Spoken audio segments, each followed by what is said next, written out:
Добро пожаловать в мой канал. La diminution des impôts et des charges figure en tête des attentes des Français à l'égard de l'exécutif pour 2018, selon un sondage Cantar-Sofresoine.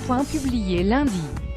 C'est pourtant pas gagné, selon le Figaro, qui cesse de procurer le baromètre du cabinet d'Audi Erstune sur l'environnement budgétaire et fiscal.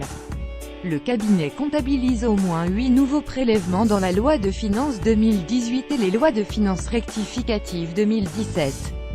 Ce qui fait un par mois depuis l'élection d'Emmanuel Macron. Lire aussi plus grand que impôt. Ce que le gouvernement Philippe vous prépare. Le quotidien liste ainsi le nouvel impôt sur la fortune immobilière, qui remplace l'impôt sur la fortune ISF.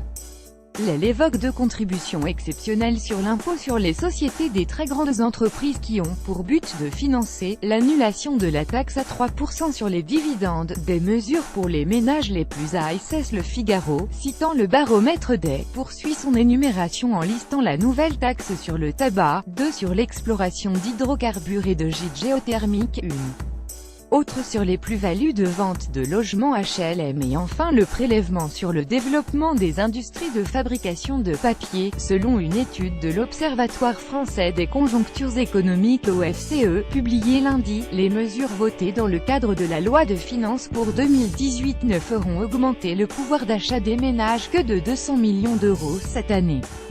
En revanche, la montée en charge des mesures fiscales et les nouvelles revalorisations de prestations devraient permettre d'accroître le pouvoir d'achat de plus de 6 milliards d'euros en 2019, a estimé le think tank. Toutefois, que ce soit en 2018 ou en 2019, les principaux bénéficiaires de ces mesures seront les ménages les plus aisés, qui devraient profiter pleinement des réformes sur la fiscalité du capital mobile.